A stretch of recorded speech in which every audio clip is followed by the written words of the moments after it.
안녕하세요. 알찬 방송 그리고 밝은 방송 여러분과 함께하는 최후의 오크의 경제 이야기입니다.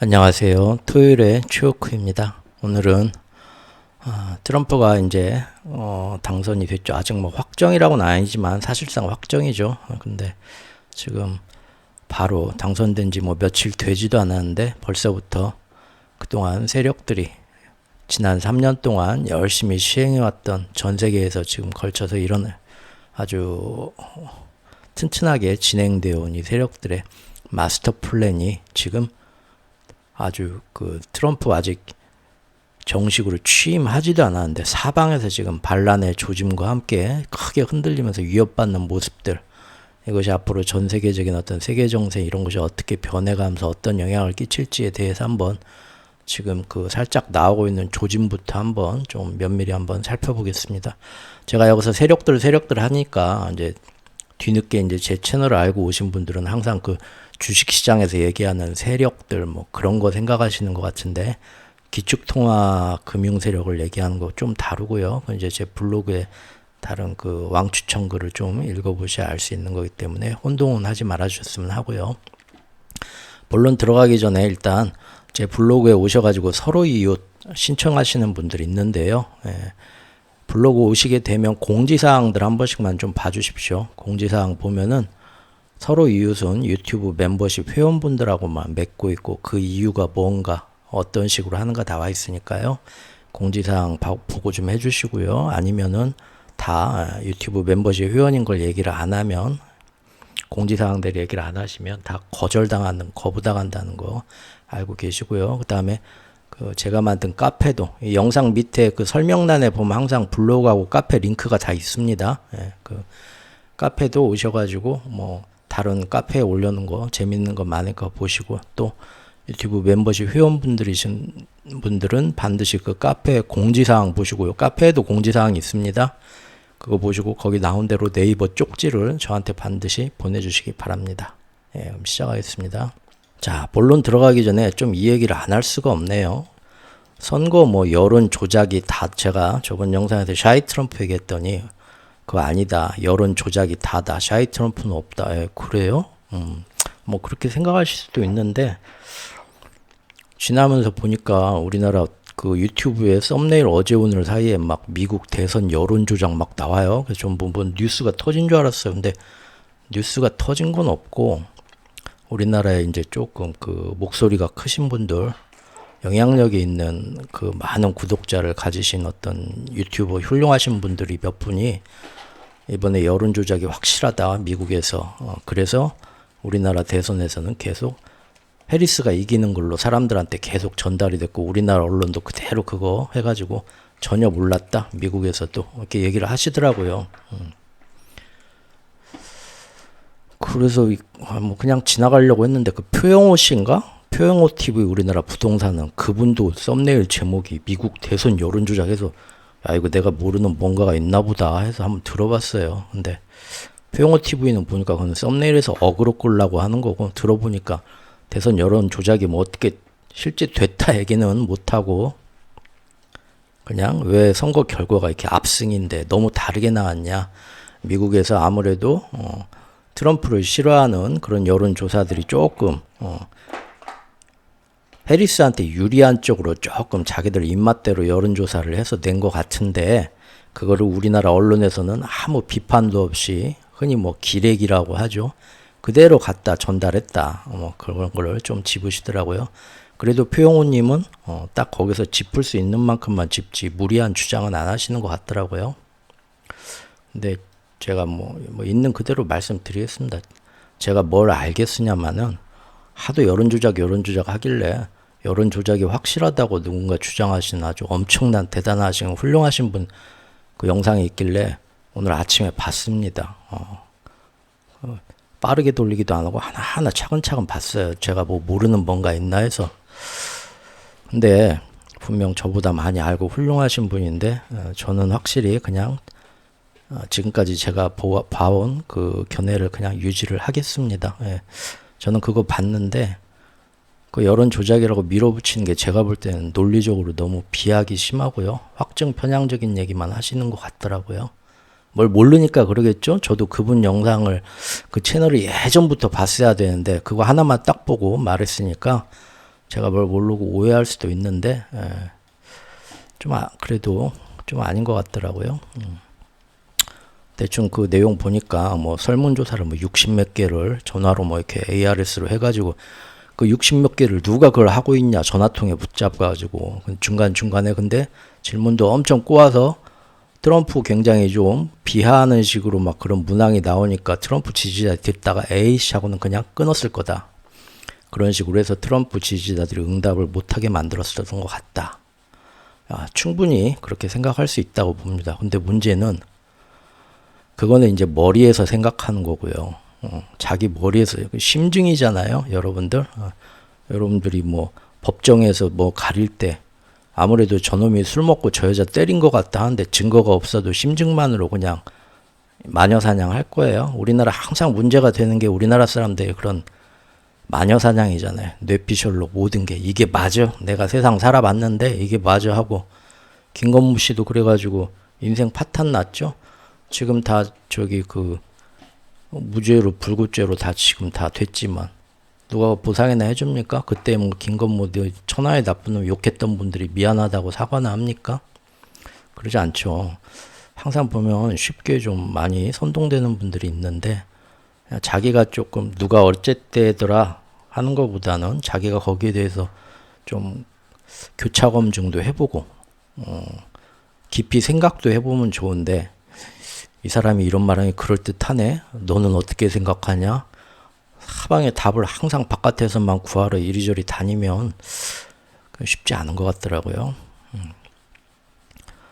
그 답하기 힘든 그런 문항으로 아주 오랫동안 해서 아주 지지를 전화 받다가 에이 더러워서 내가 안 한다 끊었을 거다. 그런 사람들이 과연 전체에서 몇 명이나 됐을지 그리고 그래서 실제로 지금 그 뚜껑을 연구하고 여론조사하고 무려 뭐 지금 20% 30% 차이가 나는데 그만큼의 사람들이 그래서 트럼프 지지자들 바이든 말고도 트럼프 지지자들만 그만큼 떨어져 나갔을 거다라는 그런 논리의 어떤 근거는 없죠. 그냥 갑자기 툭 나갑니다. 심증해서.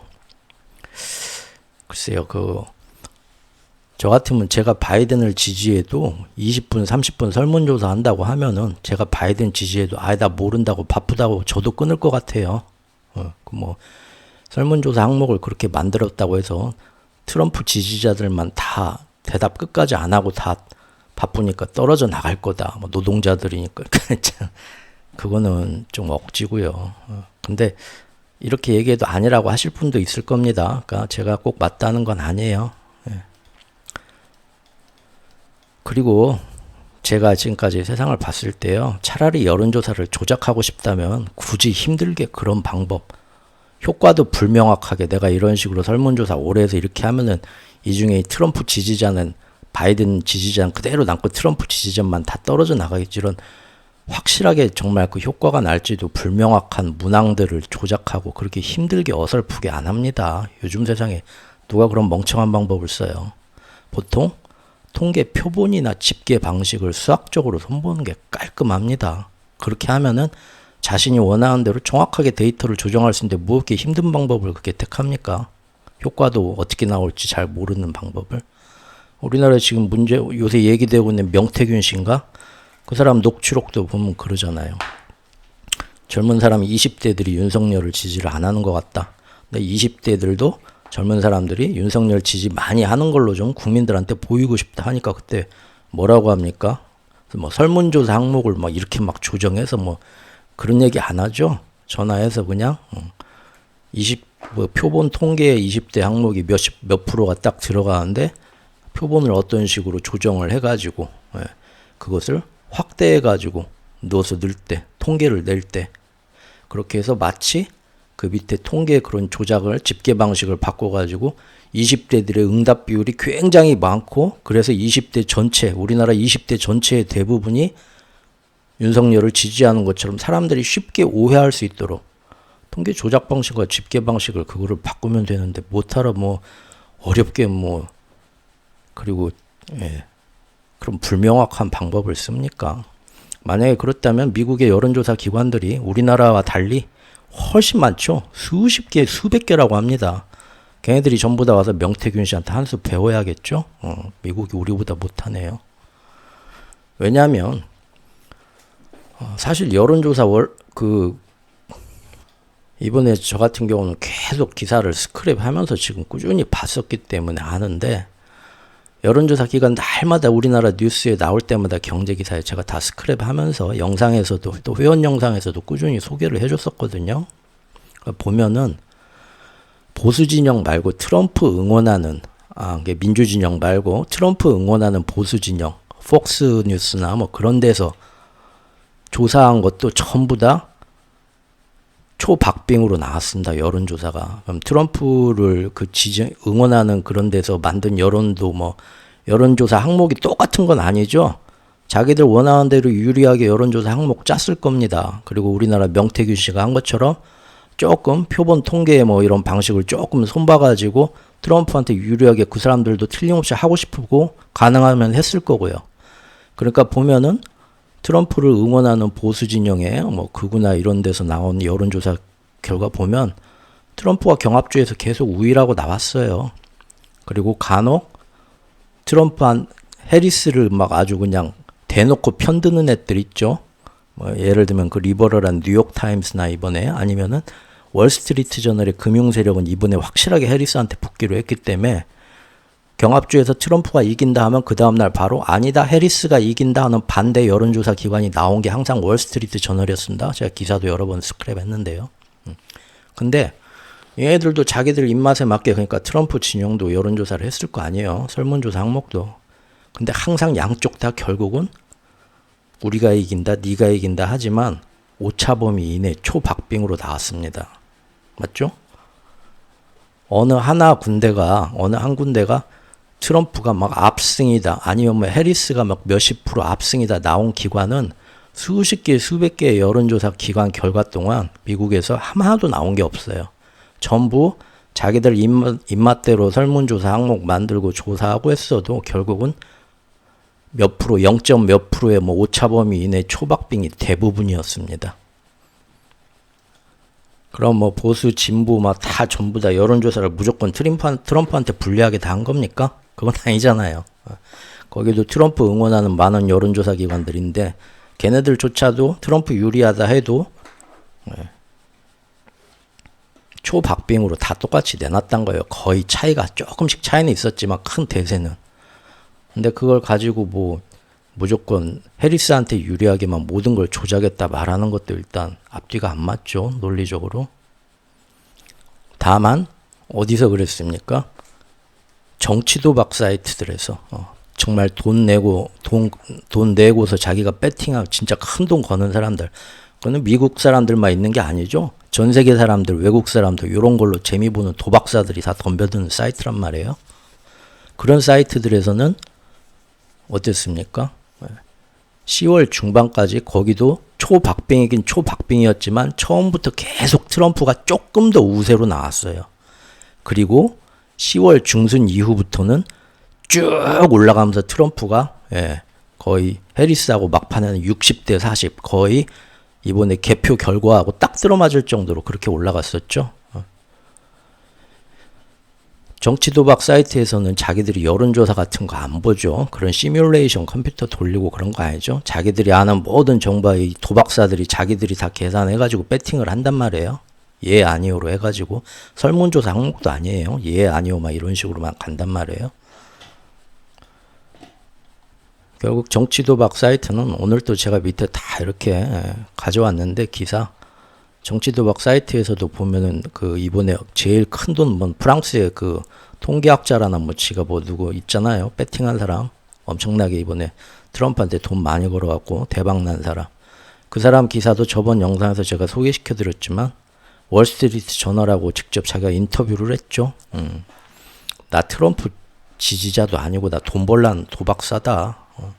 근데 뭘 그렇게 자신했냐? 트럼프가 될 거라고. 너는 여론조사 결과 보면 다 초박빙인데 했더니 내가 볼 때는 샤이 트럼프가 굉장히 많다. 절대 여론조사에서 말 안 한다.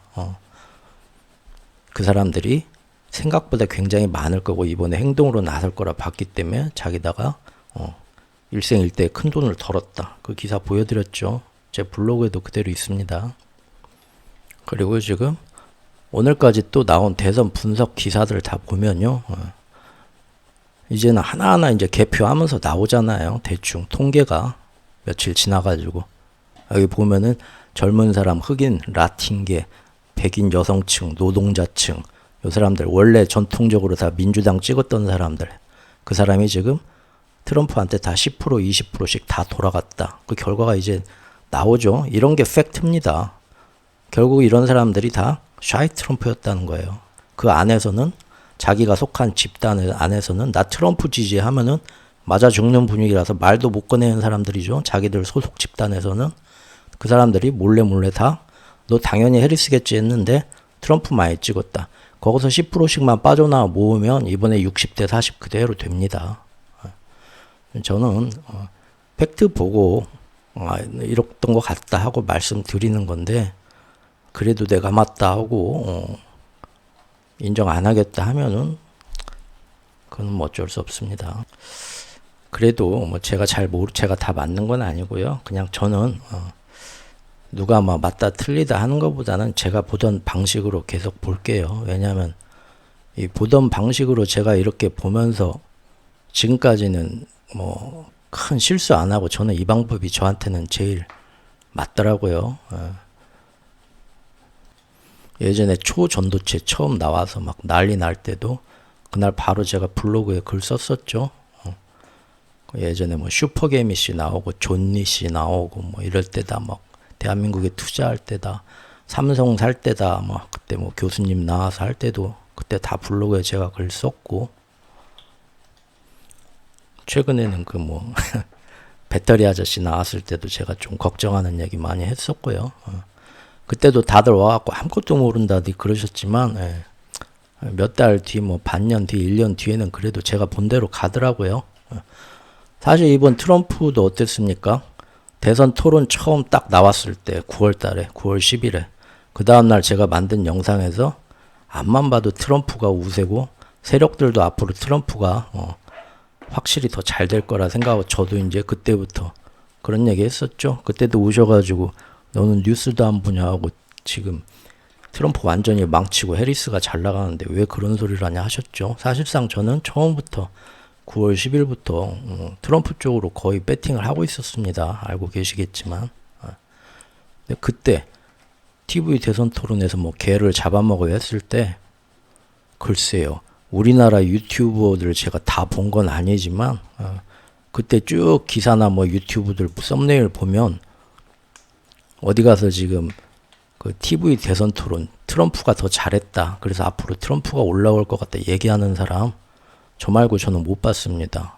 혹시 뭐 딴 데서 보신 분들 있을지 몰라도 제 눈에는 안 보이더라고요.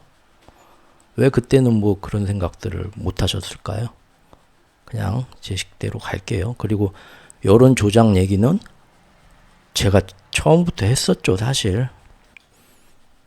계속 중간중간에 월스트리트 저널 그런 데서 자기들 유리하게 조금 손봐가지고 항상 또 언론에서도 해리스가 토론 잘했다 하면서 실제로는 그렇지 않은데 뭐 전체 분위기가 9월달 뭐 10월 중순까지만 해도 해리스가 모든 걸 꽉 잡고 가고 트럼프가 밀리는 것처럼 여론에서 이렇게 가짜로 선동질하고 있다. 여러 차례 제가 저 역시 그때 얘기를 했었습니다. 그때는 근데 뭐 그러니까 뭐 제가 이 여론 조작을 안 했다 하는 건 아닌데요.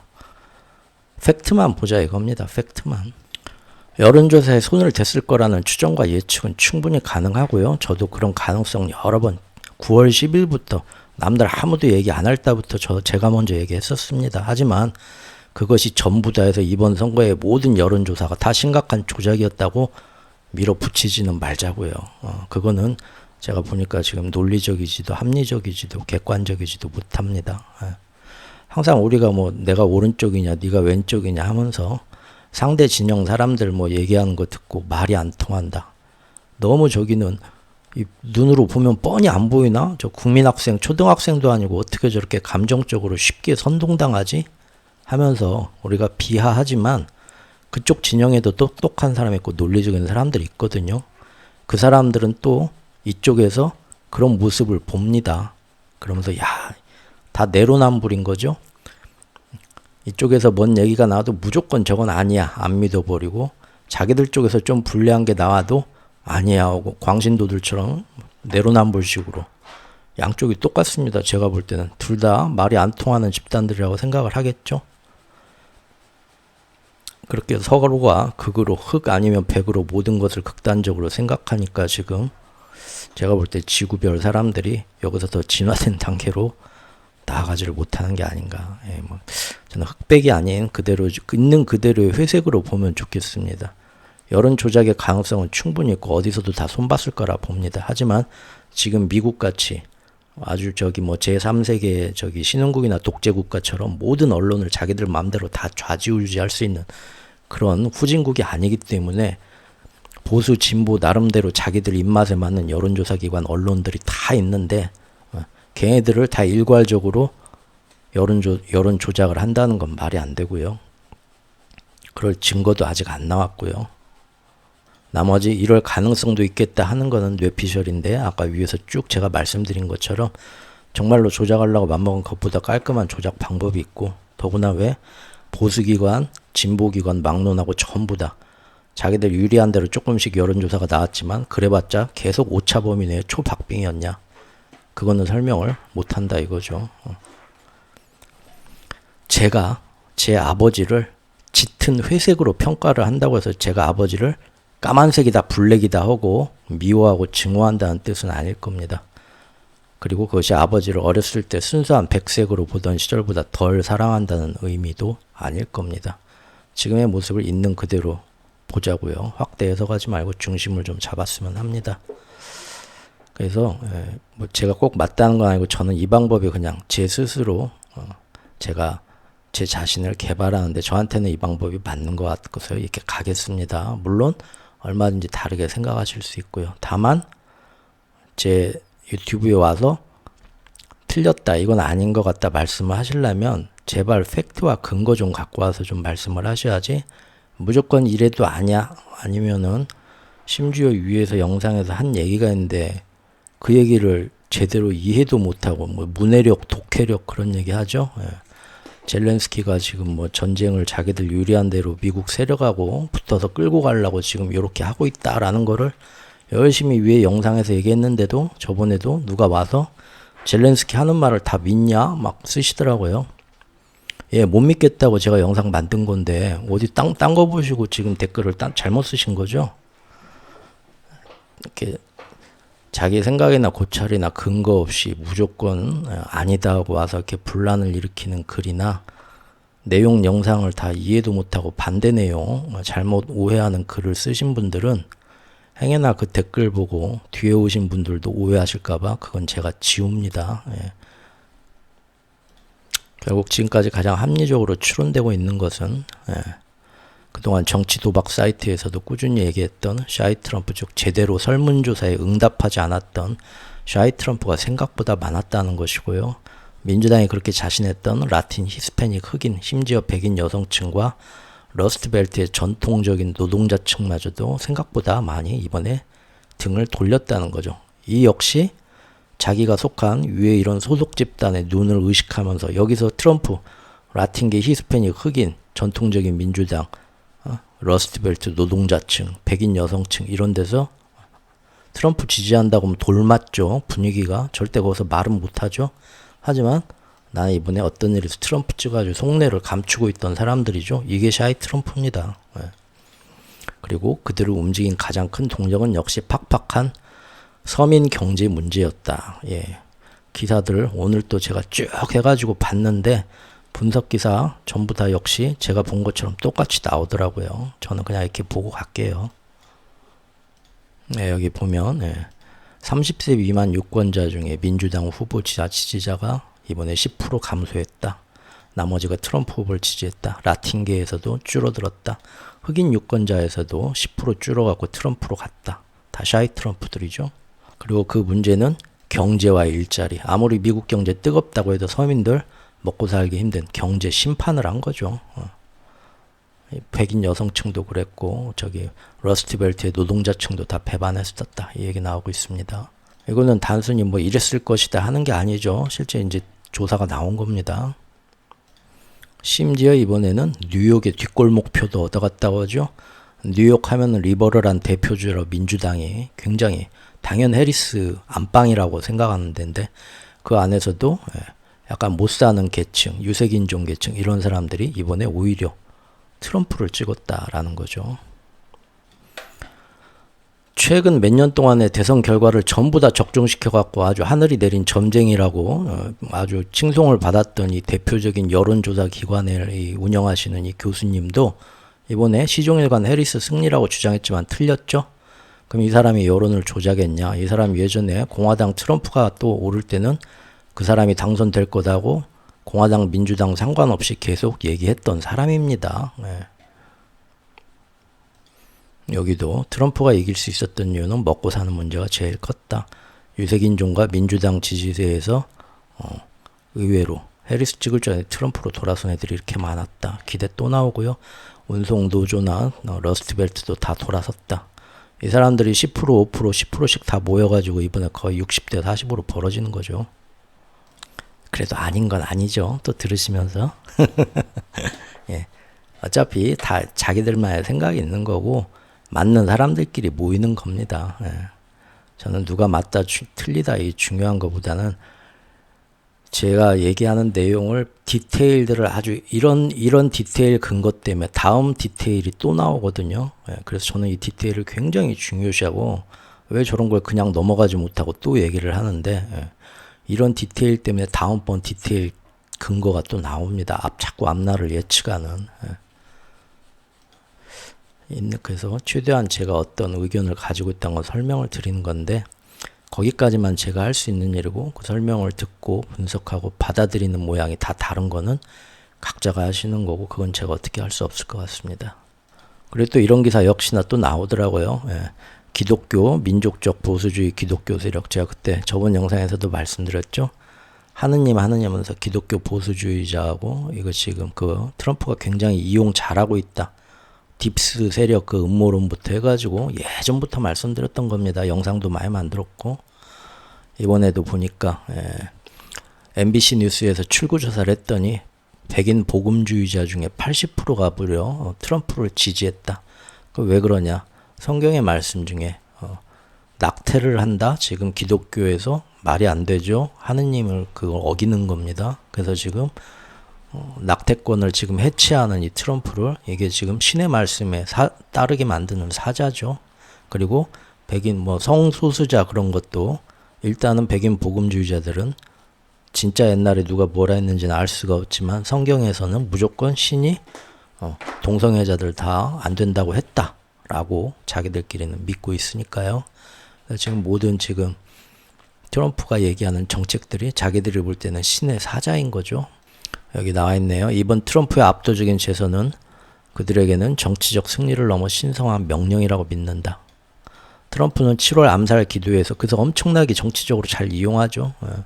먼 일만 있으면 가가지고 기도하고 신이 함께한다. 신이 나한테 얘기하셨다. 일부러 이렇게 얘기하고 다닙니다. 6일날 승리를 선언할 때도 그때 승리 연설도 그랬죠. 신이 목숨을 살려준 데는 다 이유가 있다. 자, 지금 이 사람이 예전 그 트럼프 영상 제가 몇 개 만들면서 얘기했지만 그 악마의 변호사로부터 그때부터 이제 자기 어린 시절 아버지한테 인정 못 받고 그리고 악마의 변호사로부터 군중을 휘어잡는 방법 극단적인 자기 파벌을 홍위병을 만들어서 그걸로 끌고 가는 그런 방법 그 메카시즘 그런 데서 엄청 활약했던 그 변호사죠. 그런 걸 배워가지고 그때부터 이 사람이 미국에서 젊은 시절부터 정말 파격적인 어떤 언행과 행동 그런 걸로 이 사람이 이제 튀기 시작하죠. 트럼프야. 근데 그게 이번에 영화로 나왔더라고요. 그 영화에서는 근데 그 악마의 변호사가 뭐 동성애자라고 나오대요. 제가 아직 영화는 안 봐서 모르겠지만 그런 얘기가 있더라고요. 근데 어쨌든 그런 게 영화로도 나왔네요.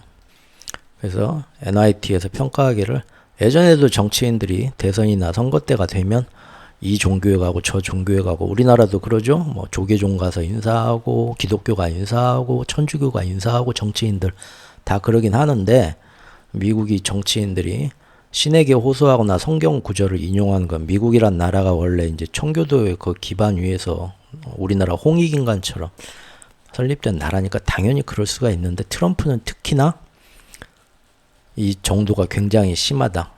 거의 뭐 재정일치, 이란 무슬림이나 이스라엘 지금 그것처럼 미국의 그 민족적 기독교주의자, 백인 복음주의자 거기하고 지금 완전히 엮여가지고 아주 잘 이용하고 있다.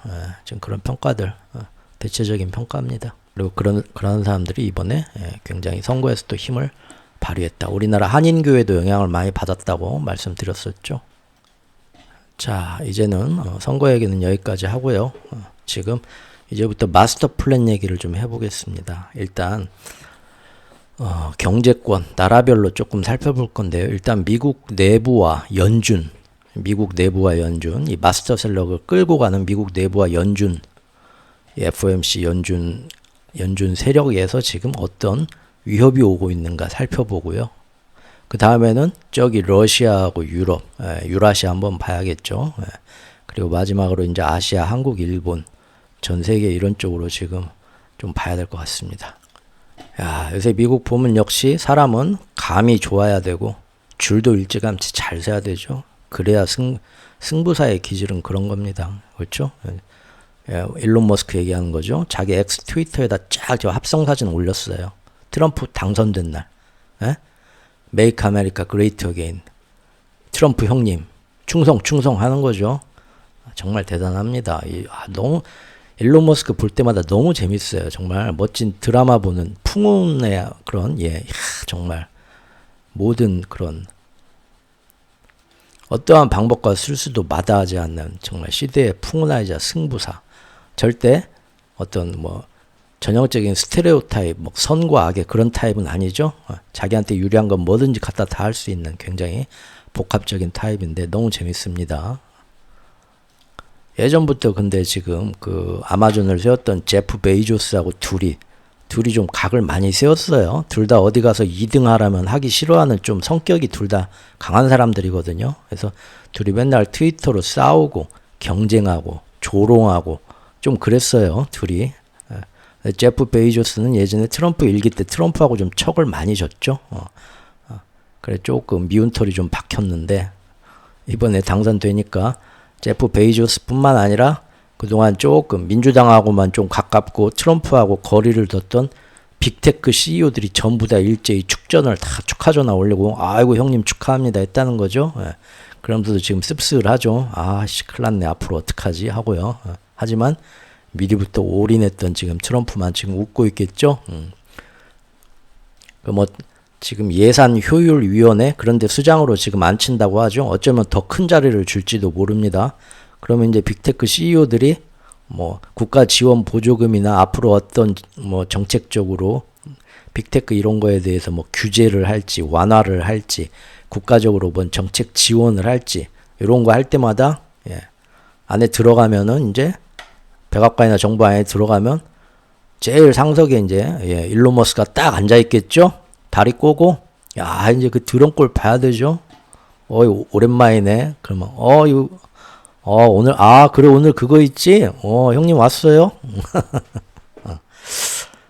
근데 이거 내가 좀 살펴봤는데 좀 안 될 것 같은데 이거. 야 이제부터 이제 온갖 스모를 다 당하겠죠? 돈도 암호화폐 그 기업들이 제일 많이 썼지만 개인적으로 1인으로서는 머스크가 제일 많이 썼다고 하고요 지금. 그리고 뭐 막판에 돈만 쓴 게 아니죠. 거의 제일 선거운동원이 돼가지고 테슬라나 회사 다 버리고 막판 2주 동안 날마다 같이 다니면서 선거운동 거기서 했습니다. 유세차 따라다니면서. 이 정도면 뭐. 이번에 사진을 찍었죠. 트럼프 당선되고 나서 트럼프 일가 가족들이 다 모여가지고 자기네 이제 집에서 자기 가족 사진 찍었어요. 승리했다 고. 가족들만 모였는데 유일하게 가족 아닌 사람이 2명이 꼈습니다. 이 사진에. 일론 머스크하고 일론 머스크 요 막내 아들하고 둘만. 이게 뭡니까? 패밀리로 받아준다는 거죠. 지금 이 가문에. 이 정도입니다. 지금 요새 테슬라 주가가 지금 이번 주 한 주 만에 30%인가 올랐다고 하죠. 야, 이거는 순전히 그전부터 테슬라 주가 쫙 봐오신 분들은 알겠지만, 예, 순전히 트럼프의 어떤 후광입니다. 다른 건 없고. 예전에 그 춘추 전국시대 중국에 지금 진시황 나오기 전에 진나라 그 잡고 있던 중에 그 상인 출신 여불이라고 있었죠. 그 일본 만화 킹덤. 그 예전에 좀 재밌게 초반에 봤는데 요새는 안 봐가지고 모르겠는데 거기에 나왔던데 그 제가 이렇게 사진 하나 가져왔습니다. 그 여부리가 킹메이커였죠. 예. 그 이름 없는 그 왕족 하나 잘 서포트 해갖고 줄 하나 올인했죠. 그 나중에 어마어마한 섭정을 하게 되죠. 여부리 지금 일론 머스크 보니까 춘추전국시대 여부리가 생각이 나더라고요. 지금 진짜 예. 하지만 또 몰라요. 왜냐하면 제가 볼 때는 트럼프가 넌 진짜 내 편이다 사랑한다 하지만 오래간 사람이 없어요. 워낙에 자기 성격이 강하고 일론 머스크도 그렇게 붙어있지를 못하는 사람이에요. 제가 볼 땐 둘 다 호랑이입니다. 둘 다 호랑이면 한 우리 안에 넣으면 싸우게 돼 있습니다. 시간이 갈수록 물어뜯게 돼 있어요. 그래서 트럼프도 그래서 일기 때 그 친했던 애들이 나중에 다 그냥 다 돌아서죠. 쉽게. 가족한테도 사실 좀 그런 면이 있잖아요. 너무 지금 혼자만의 그게 있어가지고 지켜보면 재밌겠죠 뭐. 그리고 트럼프 미디어가 있죠. 요거 지난 영상에서 제가 잠깐 지나가는 말로 그날 이제 트럼프 당선된 것 같다 하니까 그날 막 그 프리장에서 뭐 35%인가 막 올랐었죠. 제가 그때 저 같으면은 장 시작하자마자 다 팔고 도망간다고 말씀드렸었죠. 실제로 예, 프리장 최고로 올랐다가 그날 엄청나게 빠지고 또 빠지고 어제는 뭐 반등했다고 하는데 그래봤자 저 밑에 있더라고요. 이런 거는 이제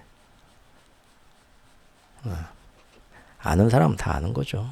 자, 당선된 지 딱 하루 지났을 때부터 트럼프의 행보가 아주 매섭습니다.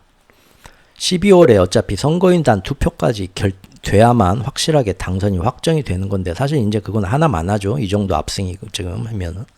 그리고 공식적인 취임식이 내년 1월 20일이랍니다. 그런데 지금 그 안에 여기도 인수위가 있죠. 인수위. 이 인수위가 지금 막 버릉버릉 시동 걸리는 게 선거 끝난 지 며칠이나 됐다고 지금 장난이 아닙니다. 지금 보니까. 그리고 또 세계 각지의 정부하고 외교단도 이미 트럼프한테 맞춰갖고 아주 능동적으로 지금 그동안의 모든 외교 정책을 다 지금 일순에 다 바꾸면서 올 어레인지를 진행 중입니다. 지금 굉장히 급박하게 돌아가고 이런 걸 잘해야 되는데 어떤 한 나라만 지금 정신을 못 차리고 가만히 전화만 해주기만 기다리고 전화 받고 몇 분 통화했냐만 좋아하는데 그러면 안 됩니다. 자, 일단 미국 바이든이 평화로운 정권 이양에 협력하겠다 했어요. 협력한다는 거 뭡니까? 인수위가 요구하는 거 다 갖다 주고 자료 갖다 주고 하겠다는 거예요.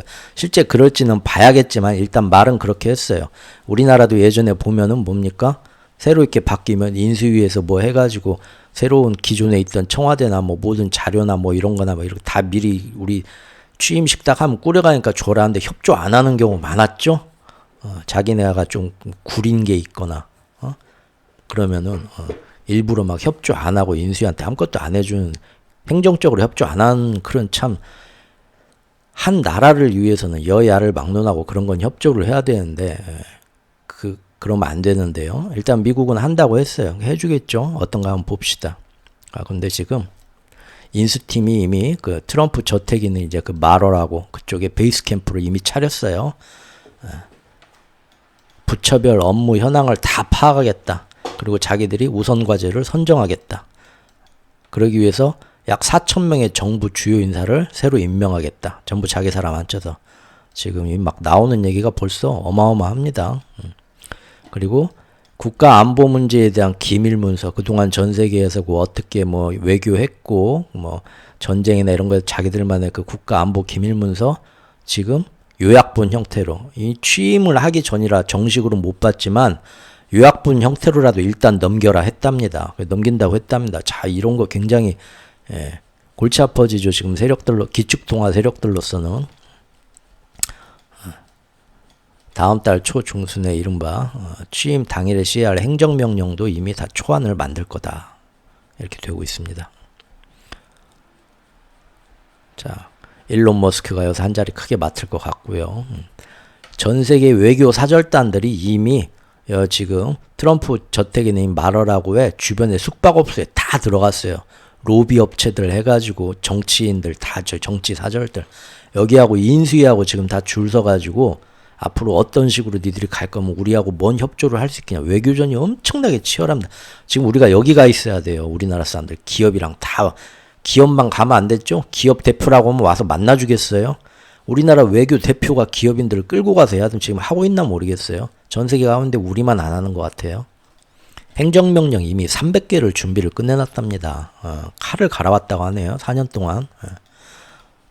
트럼프의 내부자들로만 구성돼서 일기 때 자기 배신했던 등 돌렸던 애들은 다 쳐내고 끝까지 충성했던 애들은 완전히 자기 사람으로 다 지금 든 핵심 그룹이라고 합니다. 이게 지금 미국의 보수 싱크탱크 미국 우선 정책 연구소라는 데요. AFPI. 여기 사람들로 쉽게 얘기하면 이번 우리나라 지금 현재 정권도 처음에 그랬죠. 완전히 지금 자기 사람 문고리 뭐 3인방이라고도 했었고 뭐 보수 우익단체 뭐 유튜버들까지도 많이 들어왔고 되게 좀 웃겼죠. 근데 트럼프는 이제 그 정도 수준까지는 아니지만 어쨌든 비슷하게 다 자기 사람으로 만든 그 보수 싱크탱크가 있어요. 이 보수 싱크탱크가 아까 말한 그 기독교 복음주의하고도 또 많이 연결이 돼 있습니다. 여기서 지금 여러 가지 행정명령 준비하고 있다고 합니다. 자, 당장 미국 안에서 지금 권력의 중심이 빠르게 이동하고 있습니다. 이러면은 아무리 기축통화 금융 세력이라고 해도요. 공화당이 정권을 잡냐 민주당이 정권을 잡냐 해서 그 안에서 또 내부 정치인들을 자기들이 영향력을 이용해서 움직이고 대통령을 또 압박해서 대통령과 또 친해지려고 회유도 하면서 같이 움직이고 기축통화 세력들은 그동안 미국 역사에서 그랬거든요. 근데 도저히 말 안 듣는다. 자기 말 안 듣는다 하면은 그때는 무슨 스캔들이 일어나거나 꼭 아니면은 뭐 정치 공작을 엄청나게 막 해갖고 여론을 만들어갖고 이연임을 못하게 해서 일기만 하고 떨어지게 하거나 뭐 그런 일들이 많았어요. 결국은 자기들이 아무리 트럼프나 뭐 바이든이나 누가 대통령이 된다고 해도 모든 정권을 지금 민주주의 국가에서 자기 독재 국가도 아니고 반대가 있고 한데 보다 큰 정치 세력들을 자기 그 세력이 크지 않으면 이를 추진을 못하고 허수아비 대통령이 되죠. 기축통화 세력들이 항상 그런 거를 움직였는데 금융 세력들이요. 근데 지금 트럼프가 어쨌든 자기만의 사람으로 완전하게 지금 모든 걸 다 꾸리려고 한다. 시간이 갈수록 점점 자기 말 듣는 사람만 다 앉히면서 자기 세력을 지금 넓히려고 한다는 거죠. 그러면은 앞으로 4년 동안 이 트럼프 사단하고 공화당 팀들을 또 기축통화 세력들이 주물러야 되는데 점점 그게 힘들어집니다. 특히나 트럼프의 어떤 모든 정책 방향이나 성향이 모든 게 하나도 안 맞거든요. 세력들하고 다 싸워야 돼요. 너무 힘들겠죠? 왜냐하면 지금 트럼프는 지금 항상 작은 정부를 지향하고 공화당 자체가 그러죠. 그리고 연준 권한도 지금 축소하기를 원하고 있고요. 또 국제 분쟁에서 뭐들어 우리가 끼어드냐. 세계 경찰의 지위를 원하지도 않습니다. 게다가 기축통화 달러를 드높이겠다고 트럼프도 말은 하는데 트럼프와 저 보수 싱크탱크도 말은 하는데 보면은 그 방법이 우방들 친구들은 안 챙기고 미국 우선주의만 고집하죠. 그러다 보니까 유럽이나 아시아에서 그동안 얘네들이 엄청나게 협조해줘갖고 이 마스터 플랜이 쭉 진행돼 왔는데 힘을 합해가지고 했는데 이게 모두 지금 앞으로 협조를 안 해주니까 어긋난다 이겁니다. 최우선 순위가 일단 이렇게 감세, 그 다음에 관세, 이란 제재 이런 거 있다고 하죠. 근데 그 관세가 지금 피하식별 안 하고 그냥 다 들어간다는 거죠. 그런데 지금 세력들이 어떻게 할 수가 없는 게 이미 지금 기세가 대운이 트럼프한테 이미 하늘이 붙었어요. 제가 7월 14일 영상에서 이때부터 말씀드렸죠. 하늘이 도와주고 있다고요. 하늘이 내려준 총알이다. 이런 식으로 앞으로 지금 갔던 거고 그나마 트럼프를 어떻게 조금 앞으로 임기 기간에도 함부로 나대지 않게 세력들이 적당히 좀 조련을 하려면 트럼프한테 지금 걸려있는 사법 문제 그나마 요거 걸고 넘어져야 됩니다. 그런데 지금 벌써 지금 당선된 지 며칠 되지도 않았는데 이런 얘기 나옵니다.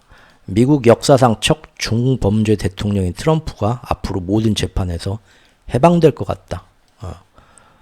지금 도널드 전 미국 대통령을 지금 기소했던 잭 스미스 특별검사가 대선 직후에 모든 공소를 취소하기 위한 검토에 들어갔다는 소식이 나옵니다. 얘도 지금 나 혼자 정의롭게 뭐 나서봤자 앞으로 나만 당하겠구나. 얘도 지금 줄서기 들어간 거죠. 뭐들어 이제 나를 지원해줄 세력도 없을 것 같은데 내가 뭐하러 트럼프하고 싸우냐. 내 인생 매장당하게 하는 거죠. 스미스 특검은 2020년도 1월 6일 의사당 난동 사주한 혐의로 트럼프를 기소했었고요. 또 기밀 문건 무단 반출한 혐의로도 기소를 했던 사람이에요. 근데 원래 그게 지금 금년에 선거에 이 재판에 들어갔어야 되는데 거기 있는 모든 그 보수 그 판사들이 전부 다 여기에 대해서 결단을 내리면은 범죄는 거의 뭐 나온 증거들을 보면 지금 법적으로는 여기서 판결을 무죄라고 내리긴 힘들 정도로 드러난 게 많았거든요. 근데 재판 지연 전술을 펼치죠. 그래서 무조건 선거할 때까지 재판을 결론이 안 나게 질질 끄는 방식으로 한 거죠. 걔네들도 눈치 본 건데 결국 트럼프가 되고 나서는 성추문 재판도 어떻게 될지 지금 불투명하고요. 기밀 유출 소송 이런 거 전부 다 지금 소송 종결될 가능성이 지금 높아지고 있다. 라는 겁니다. 이제 막을 방법이 없어진다는 거죠. 무엇보다 미국 내에서 지금 세력들한테 가장 큰 문제는 이런 게 아니라 연준을 트럼프가 또 자기 마음대로 휘두르려고 한다는 겁니다. 이것은 트럼프는 사실 항상 그랬어요. 연준 통화정책 이런 것들이 자기가 그 사업가로서 경제, 금융, 주식 이런 거 자기 마음대로 지금 미국 경제 이렇게 해서 내가 이렇게 미국 경제 살려냈다. 그거를 항상 그래서 나는 경제 대통령이다 해야 되는데 연준이 그거하고 반대 방향으로 가면 일이 안 풀리거든요. 그래서 트럼프 일기 때도 맨날 연준하고 싸웠죠. 어떻게 연준을 내 맘대로 진행시킬까 하고. 그런데 일기 초반에는 트럼프가 하자는 대로 파월이 했어요. 그때는 문제가 안 됐어요. 막판에 팬데믹 되고 나서 인플레이션 오른다 해가지고 이제 뭐 막 그때 조금 이제 말을 안 듣는다 했던 건데 일기 초반에는 트럼프가 하자는 대로 파월을 했습니다. 근데 그때는 왜 그랬냐? 트럼프가 금융규제 완화를 선호를 했는데 당시에 마스터 플랜이 방향이 무한 양적 완화였어요. 돈 계속 풀자였어요. 거기도. 팬데믹 오기 전까지 계속. 그래서 둘이 방향이 결이 맞았습니다. 그래서 트럼프하고 연준이 원하는 방향이 같았어요. 근데 지금은 다르죠. 지금은 한없이 달러 강세 금리 다른 나라보다 높게 해서 지금 힘들게 가져가는 때입니다. 연준은 앞으로도 중국하고 브릭스가 잘 살아나지 못하도록 달러와 금리를 조금씩 금리 인하를 하더라도 항상 잘 드라이빙을 해야 됩니다. 그런데 트럼프는 그런 운전대를 자기가 잡겠다. 그리고 무조건 돈 풀고 모든 규제 다 완화하겠다. 그런 식으로 가려고 하죠. 그러니까 이제 힘들어지는 거죠, 둘이. 세력들이 앞으로 남은 4년이 힘들다는 겁니다. 심지어 미국 내에서 지난 100년이 넘는 시간 동안 기축통화 금융 세력이 미국의 둥지를 틀고 전 세계 경제를 마음대로 좌지우지할 수 있었던 가장 큰 권력기관이 어디였습니까? 연준 덕분이었죠. 그런데 트럼프는 이제 아까 그 보수 싱크탱크 지금 인수위 안에 있는 자기 그 문고리 3인방 우리나라로 얘기하면 그런 데처럼 거기서 나오는 얘기가 뭐냐면 연준이라는 기관 자체를 앞으로 아무런 권한도 없고 시장에 영향력도 없는 힘이 없는 유령 기관으로 어떻게 무력화시킬까? 그 계획서가 2025년 무슨 그 자기들 계획서 제안서가 있잖아요. 거기에 이미 다 나와 있어요. 이러면은 기존의 기축통화 세력들이 아무리 앞으로 4년 동안 그래 트럼프 됐는데 또 그동안 매번 미국 역사에서 그랬던 것처럼 뒤에서 또 우리가 잘 조절해서 트럼프 손발 묶고 정치적으로 압박하고 우리 영향력 발휘해서 트럼프도 고분고분히 어느 정도 우리말 듣게 만들자 하려고 해도 지금 답이 안 나오는 상황이에요. 트럼프는 아예 모든 걸 다 뒤집어 엎겠다는 거니까. 그러죠? 그 세력들 입장에서는 앞으로의 4년이 대충 넘어가자는 너무 힘들다. 도저히 용납이 안 되는 시간이란 의미입니다. 자, 엊그저께 연준이 예정대로 또 베이비 스텝 25bp 인하를 금리 인하를 결정을 했죠. 이거는 뭐 99점 몇 프로가 다 그렇게 될 거라 이미 그 전부터 시장에 계속 그 방향을 언지를 했기 때문에 당연히 그렇게 된 겁니다. 다만 이번에 파월 의장 얘기를 조금 들어보니까 예전하고는 조금 결이 바뀌었어요. 앞으로 물론 나오는 데이터 따라서 어떻게 해보겠다 말은 하지만 요거는 나중에 이제 경제 쪽 주로 이제 좀 더 자세히 보는 회원 영상에서 얘기하도록 하고요. 트럼프 싱크탱크에서 연준을 어떻게 무력화시키려는 계획인지 다시 한번 같이 보시죠. 트럼프는 페드의 독립성을 바꾸거나 제롬 파월 의장을 해고할 법적 권한이 있냐? 이건 유권 해석에 따라 달라요. 그건 불확실해요. 그래서 너 해고할 그건 좀 힘들 것 같아요. 하지만 싱크탱크에 나와 있는 그들의 그 계획서를 보면 연준 파월을 무력화하고 트럼프 정권 뜻대로 금리나 이런 거 시장에 영향을 줄 수 있기 위해서 어떤 편법이 있을까 하면서 자기들이 궁리한 게 나와 있습니다. 그러면은 2026년 5월 내후년이죠. 내후년 5월까지 파월 임기인데 그 전에 미리 차기 연준 의장이다 해갖고 트럼프가 미리 지명을 해놓는다는 겁니다. 그리고 걔가 항상 시장에 나와서 트럼프 정책에 맞춰서 항상 시장은 이렇게 되고 금리는 이렇게 돼야 한다면서 걔한테 발언권을 실어주겠다는 거예요. 그러면은 사실 연준 의장이나 각국의 중앙은행장들의 발언 한마디 한마디에 모든 시장의 방향이 미리 움직이잖아요. 근데 그런 식으로 파월의 발언권은 약화시켜가지고 실제적으로 아직 다음번 의장이 되지도 않은 트럼프 트럼프 인물이 마음대로 시장 금리에 더 많은 영향을 끼칠 수 있도록 그쪽의 권력을 강화해 주겠다. 이걸 그림자 의장이라고 하네요. 그런 어떤 꼼수를 지금 생각하고 있다는 얘기도 있고요. 그리고 두 번째로 중요한 연준 의장이 아니라 연준 부의장.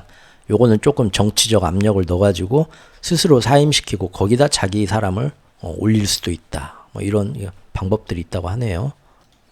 그런 내용이 담긴 게 그 보수 싱크탱크의 트럼프가 2025년부터 집권하면 우리가 어떻게 할까? 연준은 어떻게 약화시킬까? 하는 것이 그 계획서가 프로젝트 2025랍니다. 제목이. 프로젝트 2025에도 이렇게 연준의 역할과 권한을 축소하는 구체적인 내용이 담겨 있기 때문에 이게 그냥 썰이 아니죠.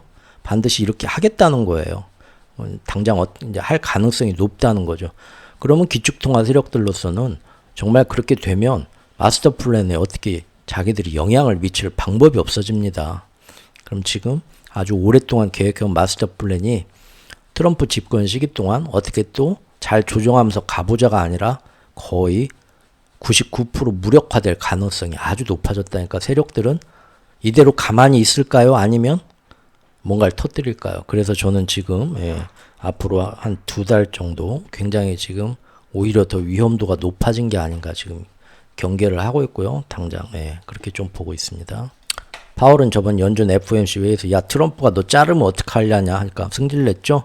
법적으로 나 자를 방법 없다. 그런 얘기 하지 마라. 나는 내가 할 길 가겠다. 일단 말은 그렇게 했다고 해요. 5개의 별, 5개의 인연. 인간과 영물이 진화를 거듭하며 부딪히게 되는 시련과 가치들, 그리고 깨달음. 야차요. 지금 이 오래된 이야기를 무료로 읽으실 수 있습니다. 네이버 카페에서 최후의 오크의 이야기 세상을 찾아주세요. 감사합니다. 네, 오늘 토요일이니까 러시아 유럽 얘기도 한번 해보겠습니다. 조금 시간 늘려서. 여기가 이제 미국 내부하고 연준에서 마스터 플랜을 짜는 기축통화 세력들이 트럼프한테 지금 어떤 공격을 당할 위험에 놓여 있는가를 봤습니다. 이제는 유럽 경제권들이 어떻게 될 거고 그 다음에 러시아 전쟁이 각자의 입장은 지금 어떻게 여기서 지금 유럽의 친미파들을 움직여서 그동안 우크라이나 전쟁을 이용해서 이 전쟁을 한없이 길게 끌고 가고 나토들 다 가입시켜가지고 이 전선을 아주 오래가는 도저히 매듭을 풀 수가 없는 복잡한 전장으로 만들어 놓은 다음에 그 전쟁 때문에 2차 대전 때처럼 유럽의 유로화는 다 다음 패권 시대에 달러를 위협하지 못하고 계속 침체가 되고 유로화는 약해지게 만들고 유럽 경제는 그러면서 브릭스 안에서 같이 힘을 모았고 달러의 반기를 들려는 러시아도 굉장히 지금 전쟁에 맨날 허덕이면서 모든 경제 제재도 하고 경제도 무너지게 만들고 하면서 브릭스끼리 손도 못 잡게 하려는 그런 의도로 이 전쟁이 지금 화폐 전쟁으로 이어진 거죠. 그런데 트럼프가 와가지고 이 전선을 우크라 전선을 당장 이제부터 끝내겠다 하면은 시간이 갈수록 브릭스도 살아나고 러시아도 살아나고 달러 패권도 약해지고 유럽도 전쟁 끝나면서 조금 살아날 수 있는 거고 그러고 관세 가지고 유럽하고도 예전 트럼프 일기 때처럼 싸우겠다 하니까 그때 유럽이 그러지 우리는 뭐 우리가 꼭 미국 친구라고 할 필요 있어 우리도 살 길 찾아야지 하고 중국하고 양쪽에서 양다리 열심히 했었죠. 유럽이 그때 그처럼 다시 뒤집을 수 있다는 겁니다. 그런데 지금 트럼프 당선되고 며칠 되지도 않았는데 유럽에서 바로 치고 나왔어요. 진짜로. 이렇게 세상이 국제정세가 딱 변할 때 각자 이 앞으로 5년, 10년 뒤를 보고 살아날 길이 정치인들이 외교가 이렇게 빠르게 움직입니다. 제발 그런 얘기 좀 사실 그 국정연설에서 우리도 나와야 되는데 집안 문제만 얘기하느라고 정말 답답하죠. 우리 지금 상황이 좀. 자, 트럼프가 취임하자마자 하겠다는 일 중에 하나가 알고 계시겠지만 우크라이나 휴전입니다. 예. 그래서 지금 이미 바이든 정권은 이번 그 대선 하기 전에 9월, 10월부터 불이 나게 우크라이나 향후 지원 등에 대한 거 뭐 내년 언제까지 막 지금 뭐 지원해 주는 거 미리미리 결제 도장 다 찍어가지고 모든 행정명령에 급하게 서명하고 또 7월, 8월에 G7하고 모여가지고 함께 공동성명 앞으로 우크라이나에 대해서 이만큼 지원해주겠다. 그래서 막 몇 조 지원해주겠다. 언제까지 무기 언제까지 넘겨주겠다. 다 결제 서장 빵빵빵 공동성명 발표하고 했죠. 그리고 유럽에 직접 바이든이 또 넘어가가지고 유럽 회의할 때 가서 독일 총리 또 만나가지고 야 힘들어도 너 행여나 땀만 먹지 말고 내년까지 이렇게 해가지고 우크라이나 지원해주는 거 독일도 그 결제 낼 거지 해가지고 너 지금 트럼프 될까봐 땀만 먹고 시간 끌려고 하는 거야? 지금 당장 결정해. 그런 식으로 압박하는 것도 그때 같이 봤었습니다. 그래서 지금 미리부터 빠르게 모든 군사 지원과 재정 지원을 트럼프 당선돼도 당분간 몇 달간은 1년 동안은 계속 더 갈 수 있게 미국하고 유럽에서 이미 그걸 완성은 해놨어요. 바이든 정부가. 하지만 그렇다 해도 그 재정과 군사 지원이 지금 땅땅땅 결제했어도 돈이 넘어가고 예산 집행돼가지고 넘어가고 또 그 군사 무기 만들어서 넘어가고 하는데 그 다음날 넘어갑니까? 아니죠. 몇 달 동안 6개월, 1년에 걸쳐서 조금씩 넘어가는 겁니다. 시간이 걸려요. 그러면은 문제는 뭡니까? 이제 트럼프가 되자마자 유럽에 대해서 돈 이만큼 주고 무기 지원해줬다. 이거는 하원에 뭐 해갖고 의회에 어디 승인을 받을 필요도 없어요. 이거는 미국 대통령의 행정명령으로 돼버립니다. 트럼프가 그냥 딱 서명해서 못 주겠다 오늘부터 하면 되는 거예요. 골치 아프죠? 바이든이 이렇게 쭉 가기로 약속한 건데요. 유럽하고 몰라 배째 나는 다 없던 일로 할 거야. 강짜 나올 수도 있는 거거든요. 그럴 가능성이 높죠 지금.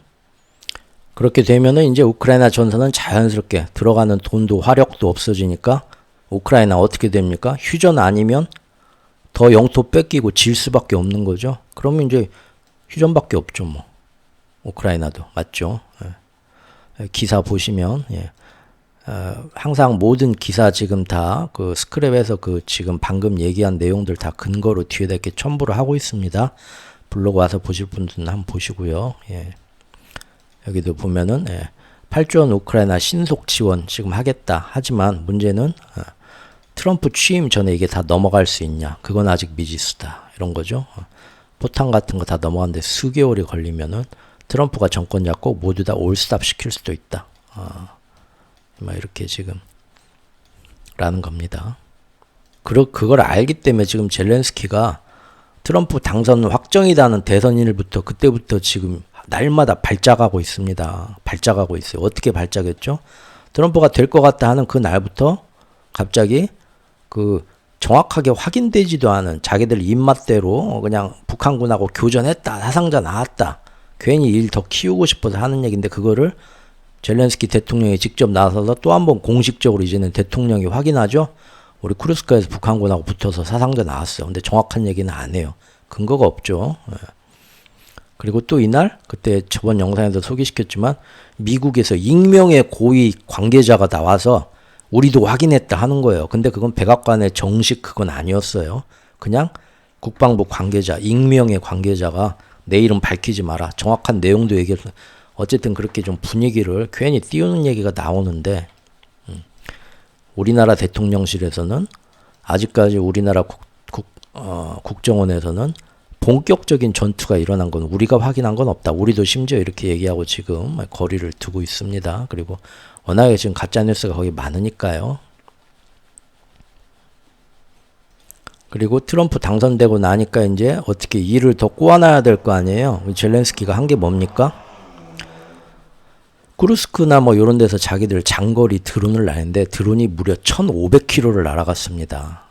사실 이런 것도 서방의 지원을 받아서 하는 건데 드론이 1,500km를 날아갔어요. 대단하죠. 1,500km. 야, 지금 이번에 우리나라에서 현무 미사일인가 지대지 북한 다 타격하겠다고 우리도 지지 않아 하면서 엊그저께 현무 쐈죠. 그게 북한 전역 다 타격할 수 있다고 자랑하는데 그게 200km 날아갑니다.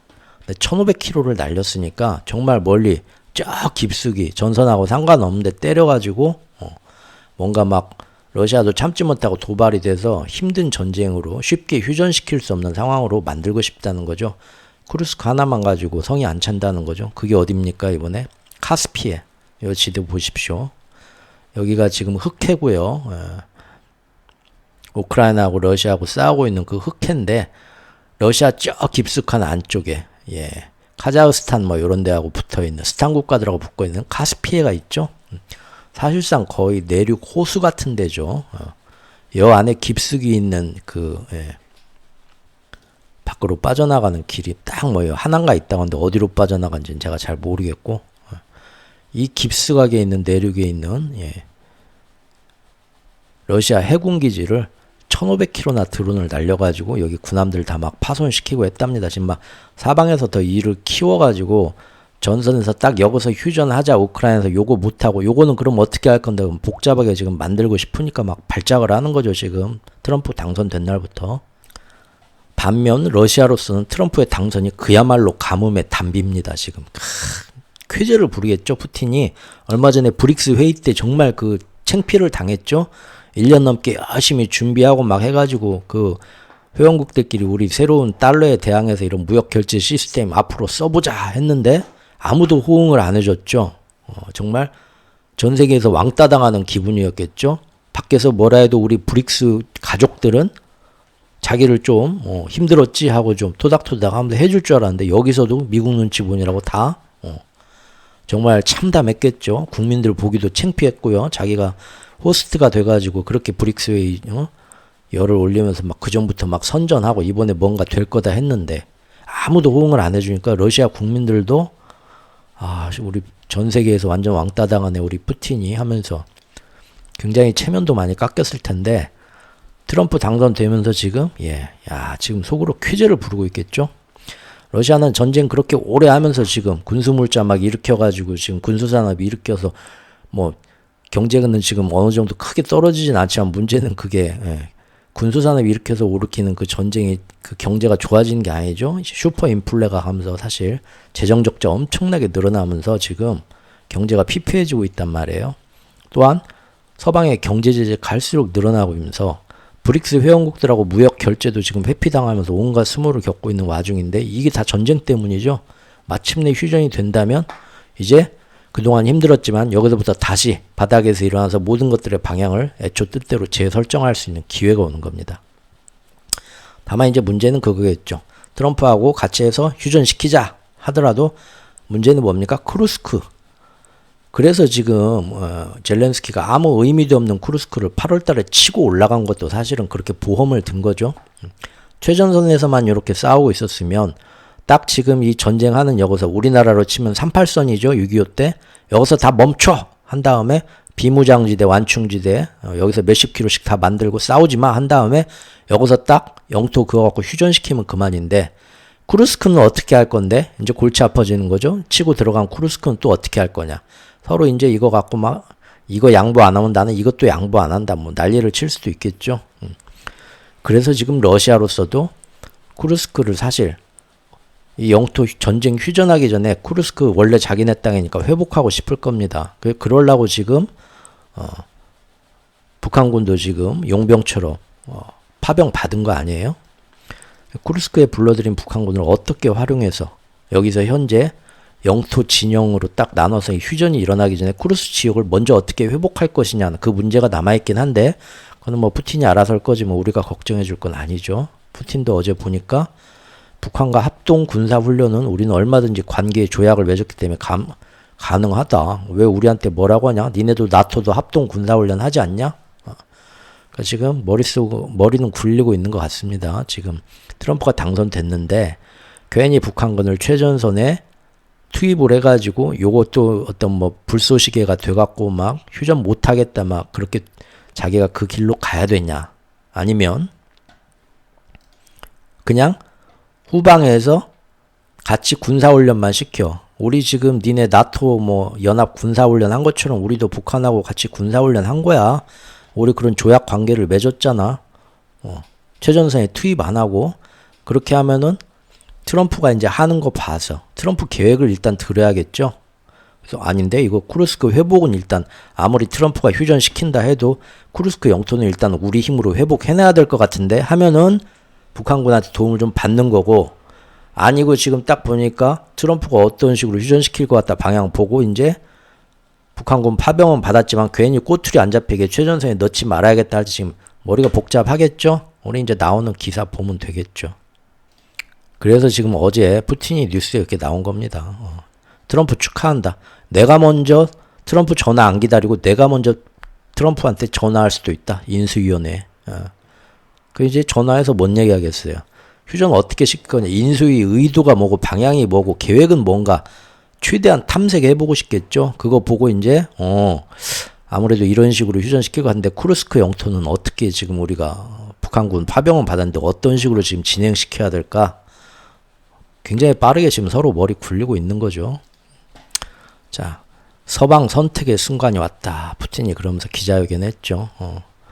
협상할 거냐, 파괴할 거냐. 그리고 트럼프 취임하기 전에도 지금 바쁘니까 자기가 먼저 트럼프한테 인수위원회에 전화할 수도 있다. 나는 그거 창피하다고 생각 안 한다. 이렇게 나온 거죠. 젤렌스키는 난리가 났죠. 젤렌스키 휴전시키면 안 된다. 우크라이나 휴전시키면 유럽 전체의 자살행위다. 물귀신 작전으로 러시아와 맞설 수 있게 계속 강력한 지원을 해달라.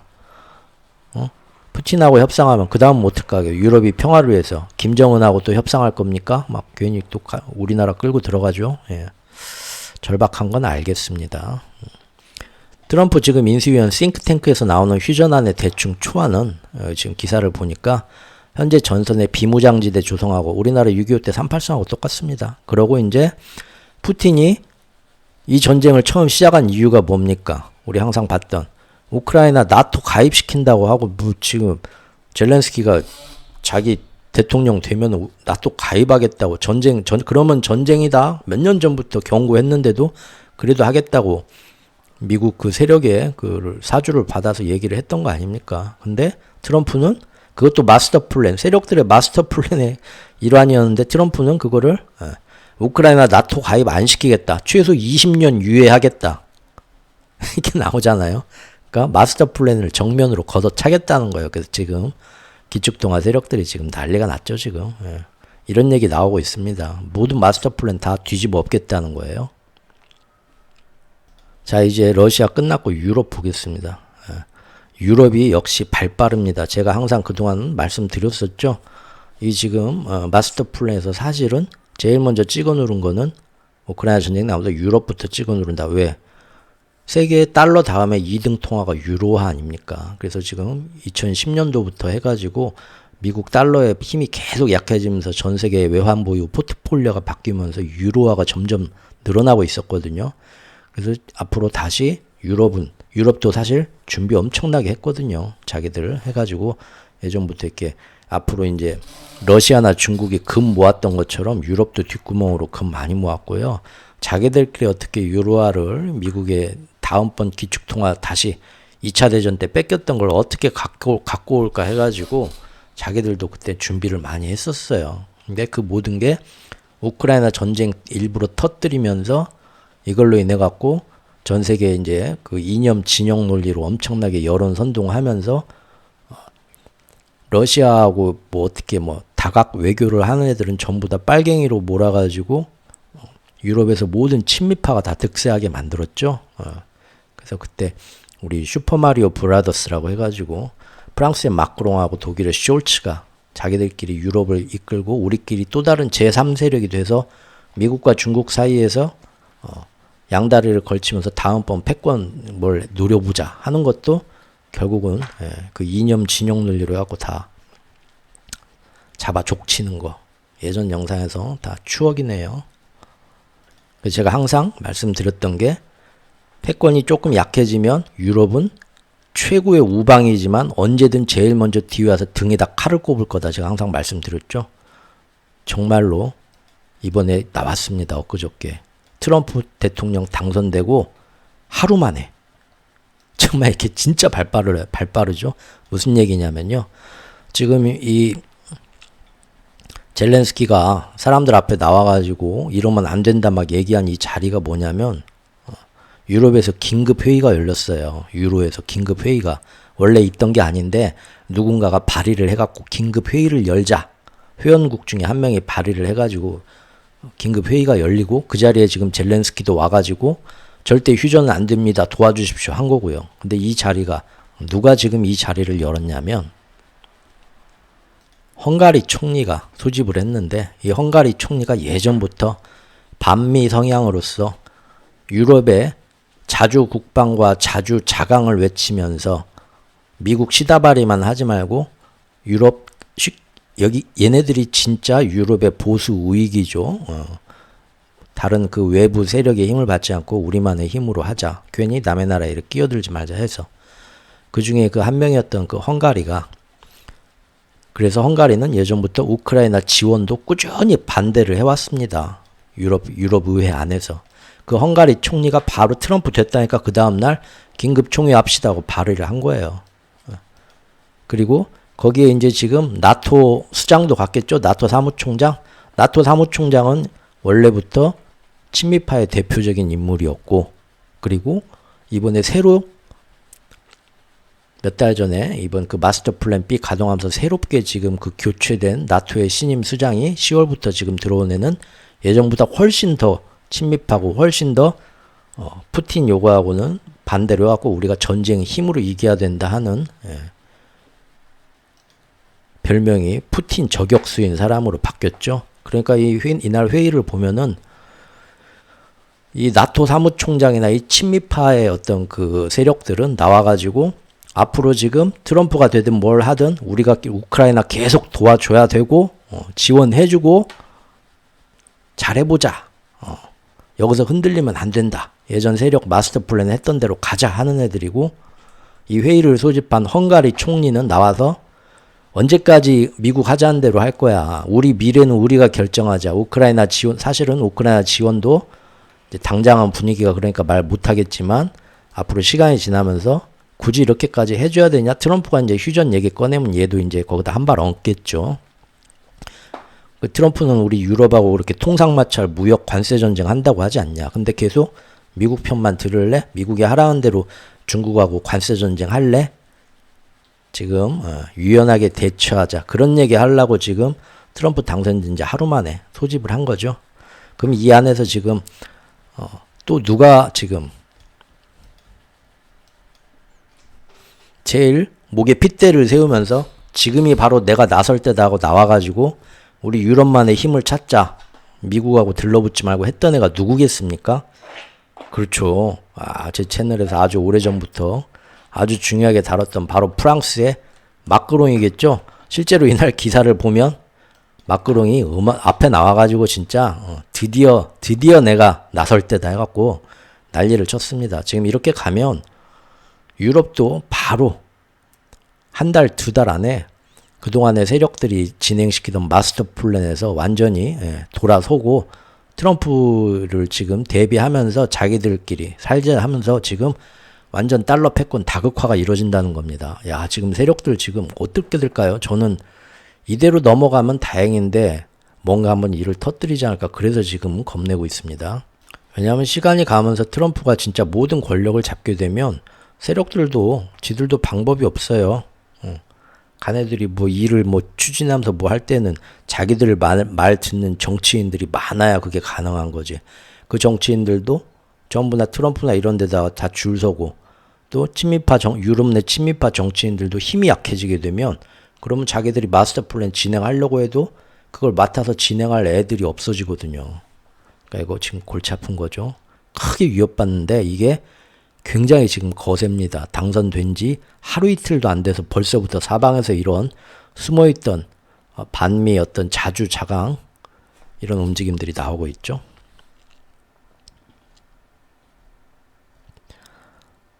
자, 우리는 우리 운명의 주인이 되고 싶고 더 영향력 있고 경제 기반을 강화하기를 원합니다. 우리는 서로를 존중하고 존경하는 파트너로서 행동하고 싶습니다. 이런 얘기를 했고요.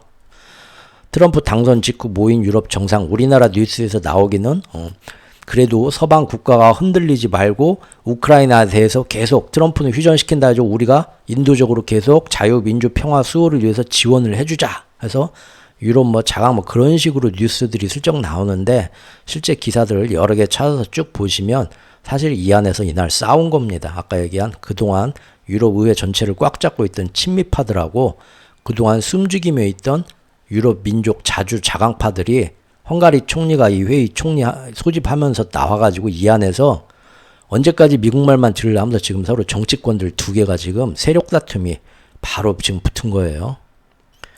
자, 회의를 소집한 헝가리의 오르반 총리가 뭐라고 했냐면 미국 대선을 계기로 평화를 원하고 있는 사람들이 늘어나고 있다는 것 한 가지는 분명하다. 슬쩍 이제 나토가 계속 지원해 주는 거 그것도 이제 태클 걸라고 지금 밑밥 까는 겁니다. 그리고 이 기사에 나오죠. 드디어 유럽 자강론을 스스로 강력해지자는 유럽 자강론을 그동안 가장 강력하게 주장해온 게 역시 에마누엘 마크롱 프랑스 대통령인데 이날 마이크 잡고 완전 콘서트 했다는 거죠. 뭐라 했나 들어봅시다. 유럽연합에서 우리의 역할은 트럼프 전 대통령의 당선이 좋은지 나쁜지를 논평하는 것이 아니다. 우리 시다발이 아니다. 문제는 우리가 유럽의 이익을 위해서 방어할 준비가 됐는가 하는 점이다. 야, 이런 얘기합니다. 세계는 육식동물과 초식동물로 이루어져 있다. 우리가 초식동물로 남고자 하면 언제까지나 육식동물이 우리를 이용만 해먹고 승리할 것이다. 유럽은 최소한 잡식성 동물이 돼야 된다. 즉 실리 외교를 취하면서 예전처럼 초식동물처럼 미국하고 손잡고 우방끼리 뭔가를 돕기도 해야 되지만 잡식성이 돼서 다른 필요하다면 중국이나 다른 경제권하고 손잡으면서 우리 살 길은 우리가 찾아야 된다. 이 얘기 했다는 거죠. 우리도 좀 보고 배웠으면 한데 그건 뭐 제 개인 생각이고요. 반면 이제 친미파의 이제 수장격인 나토 사무총장은 나와가지고 행여나 여기서 뭐 앞으로 우크라이나 지원하지 말자고 다 흩어지게 되는 일이 나와서 마스터 플랜이 지금 흐트러질까봐 오히려 나와가지고 트럼프가 우리한테 뭐 나토 방위비 얼마 내라 하는데 그래 니들 말대로 우리 유럽이 스스로 자주국방 하려면 어차피 우리가 돈 더 내야 된다. 트럼프 내라는 거 내고 내 생각은 트럼프가 방위비 분담하라는 것보다 우리가 방위비 더 늘리자. 미국 의존 안 하고 우리가 스스로 강해지려면 당연히 그래야 되지 않냐 하면서 은근히 방위비 지출도 많이 하고 또 우크라이나도 계속 우리가 더 돈 많이 내서 당연히 도와줍시다. 우리를 위한 거니까 이런 쪽으로 또 끌고 가죠.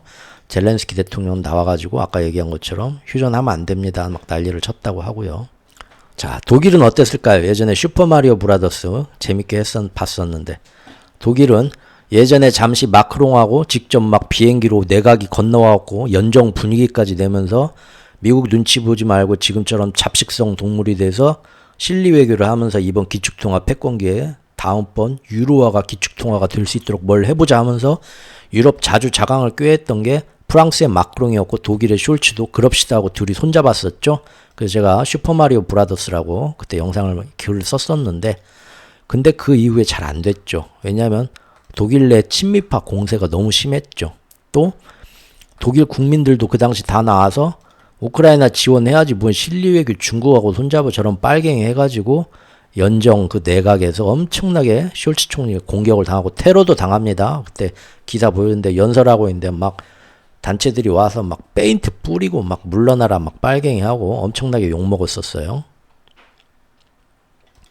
근데 이번에 트럼프 되기 전에 한 달 전에 바이든이 직접 또 숄츠 총리를 만나서 앞으로 니네 독일도 계속 우크라이나 지원해주고 우리가 하잔 대로 할 거죠. 그 확답을 받았었거든요. 한 번 더 받았는데 트럼프 당선되고 그 다음날 기사가 또 재밌는 기사가, 숄츠도 참지 않아 바로 뭔 일 터뜨렸어요. 무슨 일 터뜨렸을까요? 이 기사를 보시면 아시겠지만 숄츠 총리가 그동안은 이렇게 독일 내 친미파 공세하고 우크라이나 지원을 하자는 그런 여론 때문에 밀려가고 꼼짝없이 손발이 묶여 있었죠. 특히 내각이 여소야대처럼 다른 야당 여러 가지 연정, 빨간색, 노란색, 뭐 파란색 다 그 당들이 다 모여갖고 독일 내각을 신호등 연정이라고 하죠. 신호등 연정이라고 하는데 거기서 자기 힘도 못 쓰고 있었단 말이에요.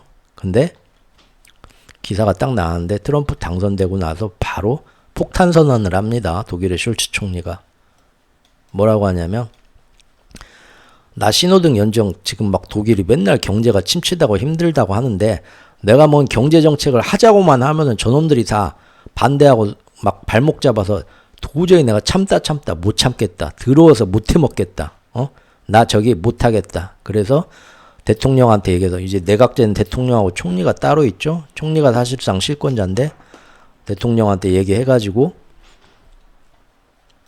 내년 초에 1월 달에 나 이 내각 더 이상 못하겠다. 총리직 못하겠다. 총리 재신임 하십시오.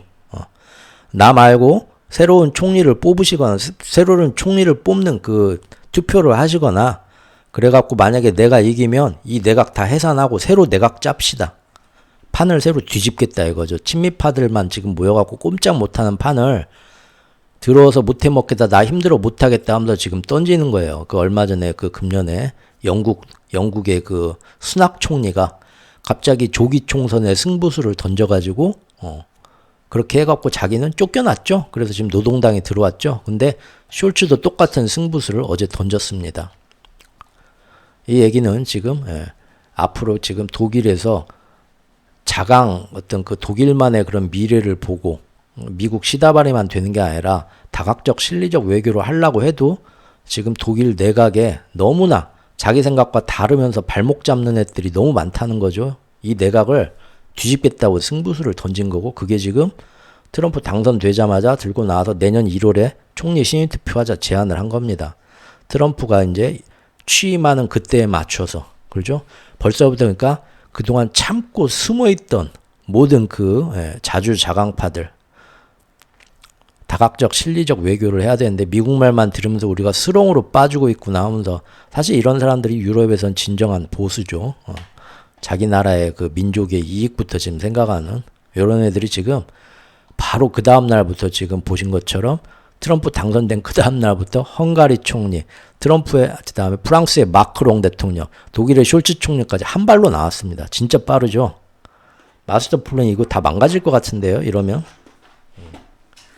트럼프가 하늘이 낸 사람은 맞습니다.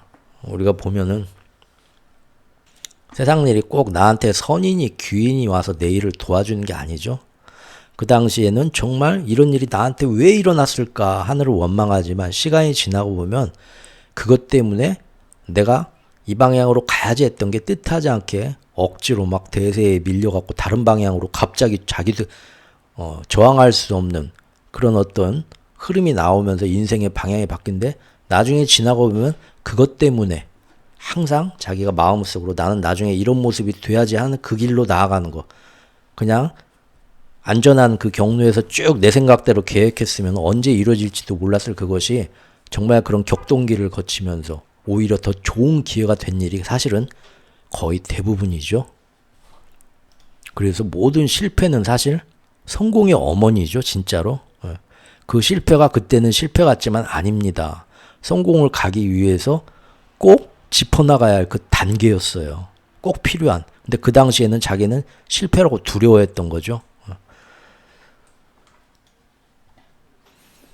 트럼프가 한 나라에 제가 미국 사람도 아니니까 어쩔 수는 없지만 분명 인간적인 한 사람의 지도자 리더로서 볼 때는 허점이 많은 사람이고, 이 사람이 한다고 해서 그 기독교 백인 복음주의자들 또 그거 그대로 우리나라 교회의 영향으로 넘어와서 그대로 그거 음모론 이런 거 그냥 철석같이 믿고 있는 우리나라 많은 사람들처럼 세계를 구할 인물, 저는 그런 깜냥은 절대 아니라고 봅니다. 하지만 결과적으로 역사라는 거는 누가 어떤 누가 좋고 나쁘고 항상 선이 이긴다 그런 거 없습니다.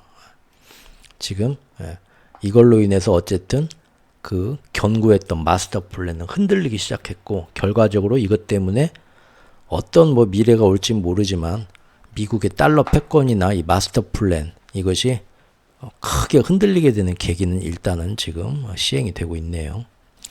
이제 갈수록 유럽 내 친미파의 입지가 작아질 수밖에 없겠죠. 왜냐하면 이제 예전처럼 아무리 미국에 줄 서도 우리하고 친해지면 앞으로 이런 거 잘해줄게, 이런 거 해줄게 하는 떡고물이 이제는 없어요. 그런 떡고물 누가 다 막습니까? 트럼프가 막거든요. 오히려 계속해서 미국에 멍청하게 시킨 대로 하고 의리를 지킬수록 트럼프가 잘했다고 챙겨주는 사람입니까? 일기 때 겪어봤잖아요. 지킬수록 당하기만 하는 거죠. 그러니까 지금이라도 다시 중국 등과 뒤에서 은밀하게 손잡는 게 사실상 현명하고, 이제는 친미파가 아니라 유럽 내 자주자강파가 더 정치권에서 발언권이 세지고 힘이 세지겠죠. 이게 지금 당장 어제 뉴스에서 본 것처럼 유럽 긴급회의에서 보이는 것처럼, 사실은 저 긴급회의는 뭡니까?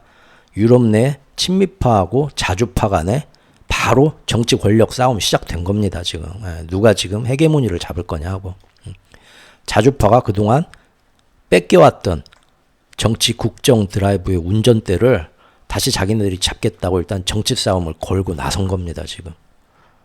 그리고 그 앞에 지금 헝가리 총리, 프랑스, 그 다음에 숄츠는 지금 일단 자기 집안부터 어떻게 좀 리모델링부터 해보겠다 나오는 거고요. 실제로 지금 트럼프 될 거다 하니까 바로 유로화 급락했죠. 유럽 그러지 않아도 힘든데 트럼프가 유럽 더 힘들게 하겠구나 하고 유로화 급락을 했단 말이에요. 그리고 관세 공포에 지금 트럼프 당선된다 하니까 그날 독일 완성차 주식 다 떨어지고 중국 완성차 주식 다 떨어졌습니다. 그러죠? 독일하고 근데 중국이 예전처럼 트럼프 일기 때처럼 다시 손잡으면 사실은 장기적으로 보면 중국 전기차한테 유럽 시장이 완전히 먹히겠지만, 당장 그러지 않아도 관세 때문에 서로 힘든 거 서로 척지는 거보다는 서로 손잡는 게 그래도 좀이라도 둘 다 살아나는 길이죠. 이제 앞으로 어떻게 되나 봐야겠죠. 오늘 여기까지 했고요. 중동하고 브릭스 문제, 그 다음에 중국하고 한국, 아시아, 일본, 우리는 이제 이 트럼프 시대에 맞춰서 어떤 식으로 지금 영향이 갈 건가, 마스터 플랜에서 요거는 다음 시간에 하도록 하겠습니다. 네. 항상 저는 저만의 의견을 말할 뿐이고요. 저하고 의견이 다른 훨씬 더 많이 알고 훌륭하신 분들, 그런 분들 의견이 저하고 의견이 달라서 그분들 틀렸다 하는 거 아닙니다. 세상에는 여러 가지 다른 의견이 있고요. 판단은 여러분이 하시고, 나는 이쪽이 더 마음에 들고 이쪽인 것 같다 하면은 그쪽 가서 들으시면 됩니다. 여기서 와가지고 네가 맞네, 내가 맞네, 저도 거기 가서 그런 얘기 안 하니까요. 그냥 유연하게 좀 들어주셨으면 합니다. 자, 그럼 다음 시간에 또 뵙겠습니다. 감사합니다. 6번째 문명의 마지막 사이클에서 세상을 관조하고 존재의 근원을 성찰하는 당신을 위한 해적 방송.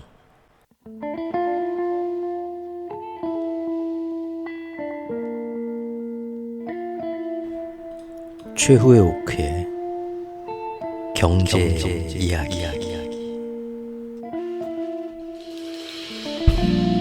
안녕하세요. 최후의 오크입니다. 멤버십 회원이 되시면 국제 정세와 그에 따른 자산 시장의 흐름, 증시, 국채, 환율, 금리, 원자재, 금, 은 시장 등의 진짜 동향과 디테일한 모습들을 매 시간과 상황에 따라 저와 같이 좀 더 자세하게 짚어가실 수 있습니다. 많은 후원 부탁드립니다.